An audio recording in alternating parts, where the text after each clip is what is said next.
Hey folks, it's Nick Granville. Welcome to my YouTube channel. Today I thought we'd talk about James Brown, one of my favourite artists of all time, and kind of some of the devices that were used guitar-wise in his music. There's a real restraint in this music, and I wanted to use 3 songs as examples of kind of how this works and what we can learn from these, what we can take, what we can develop, all that sort of stuff. The 3 tunes we're going to use are the Payback, I Feel Good, and Sex Machine. 3 fantastic tracks that are just grooves.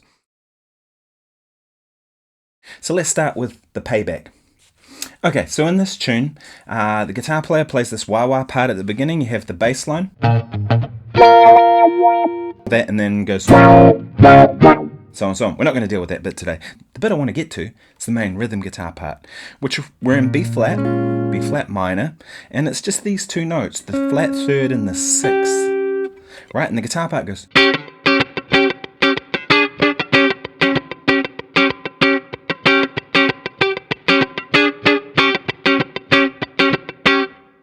Very simple, right? The minor third and the 6th, right? And the rhythms.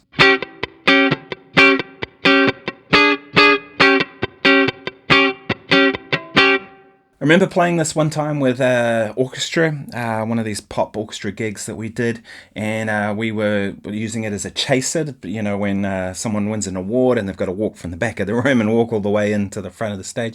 So we play the song kind of round and round, and that was one of the ones we did. And the arranger had actually written this note in there too.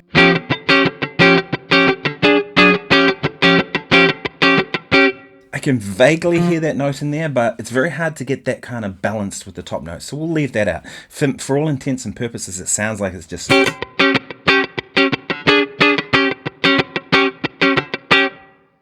So if we look at how that works, basically you've got the bass going...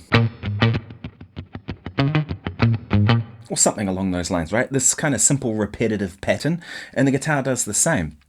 What happens when you do that is it starts to kind of take almost on the place of where a hi-hat would in the music, right? Where it's sort of just, it's the most repetitive thing that drives the music.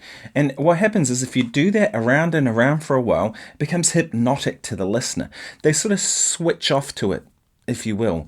And what I mean by that is they switch off and that they get in the groove, and you can see their heads moving like this, and they don't know they're doing this, but they're just in it, right? And it sort of becomes hypnotic to them. And when you lose it is when you do something like...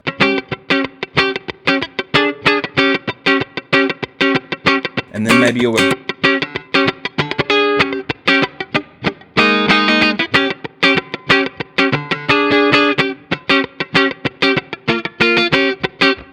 and you put in all those little things that kind of... that interrupts their flow, the listener's flow. And I think that's the genius of these James Brown guitar parts, is they're simple and repetitive, but they get the listener into that hypnotic state, right? Where they're just kind of grooving like this. And that comes by just doing the same thing over and over again, right bang in the pocket, right down the middle of where it should be, and with the right kind of sound. So to me, the other thing with that is really quite a thin guitar sound, which is choice, right? Because it doesn't steal up other frequencies. Allows the bass to be fat, the bass drum to be fat, all these sorts of things, right? So that's the first lesson in restraint. The next one I talk about is I Feel Good. So you have...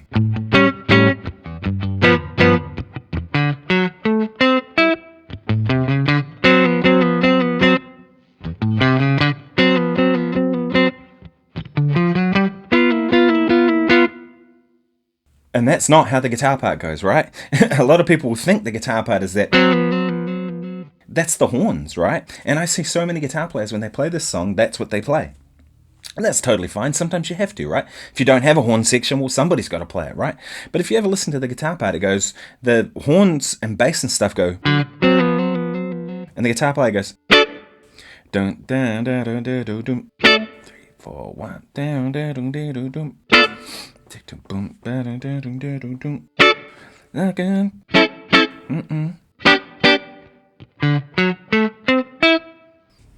That stab is really almost like a rhythm and blues thing, isn't it? Now, could you imagine that song if the guitar player had gone boom, boom, doom, doom, doom.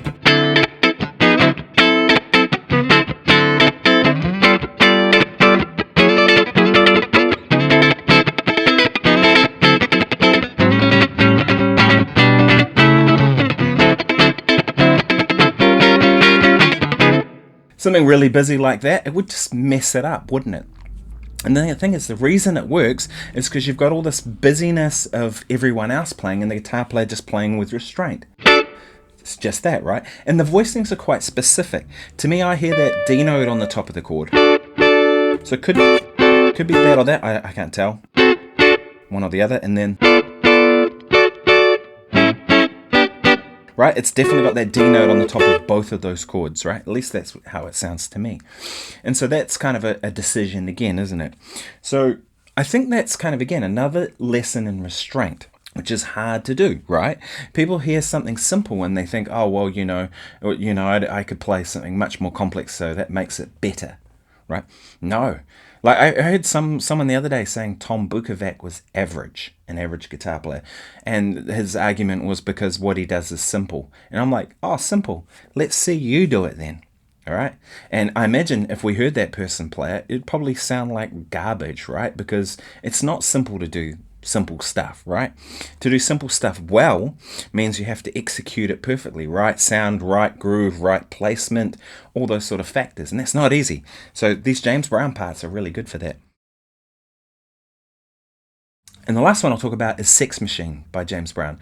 Now this song, I played it wrong for the longest of time, right? I think we all did, right? I was always going... Of course, there's the intro.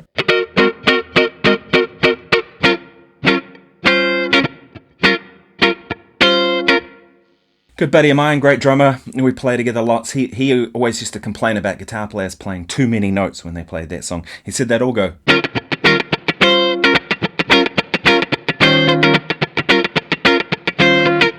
Which it's not that, right? It worked really hard to be able to do that and do it consistently, right? Because that's the thing, it's like it's consistency. There's a drummer I play with a lot, and the way he plays snare drums is like unlike anyone else. He'll be able to play them with the exact same position on the snare, with the same volume and intensity that almost sounds like a drum machine at times, because he's just practiced having that precision and accuracy. And guitar players don't think about precision and accuracy in the same kind of way. But something like that, if you listen to the original part, it sounds like a loop. It's not, because it was long before all that stuff. It's just Phelps, Catfish Collins, he played it consistently, right? But it's restraint, right? And the thing that everybody had wrong was we all missed that low note.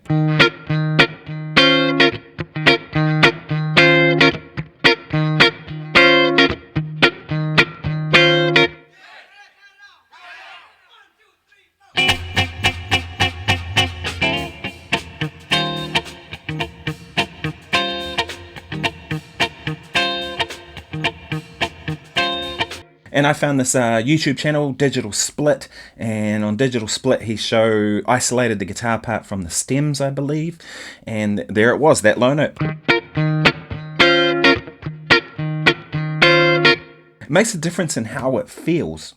So that was one I had to do. But again, that's a lesson in restraint, right? Because that rhythm guitar part...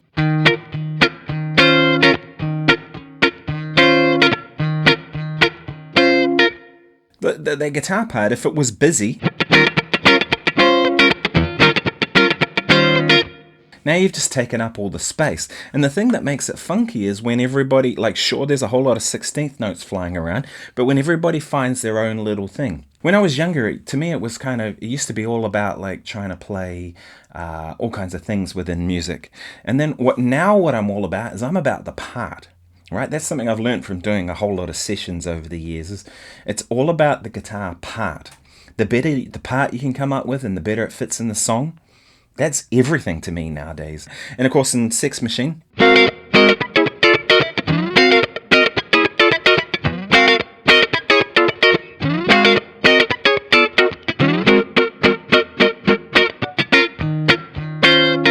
it makes sense that it would get busier in the bridge section because it needs that lift, right? And then when it comes back to the groove again. So those are three songs. That was Payback, Sex Machine, and I Feel Good, used as examples of restraint in the James Brown band.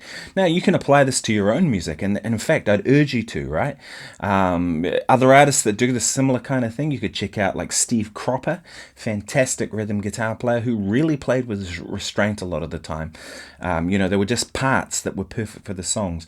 Prince, Prince, when he soloed, he let rip, but when he played rhythm guitar, it was like he just found the pocket, and, brilliant player. Lots of examples. I'm sure you know who to listen to. But thanks so much for listening. Hey, look, if you found this useful, please like and subscribe if that's your thing. I post twice a week on here, usually a weeknight video and a weekend video, and then some shorts in between. I do a live stream every Monday at 12 o'clock New Zealand time, which is for most people in the US a Sunday night. In Europe, similar, I think. But check it out for your local time zone. But it's 12 o'clock midday on a Monday, Sunday for most of you. It's my regular live stream. So why not join me for that? You can ask me questions. If you want me to take this stuff further, jump in the live stream and jump in the chat, and then we can all learn from this. That's great. Thanks so much. Stay cool. See you soon. Cheers.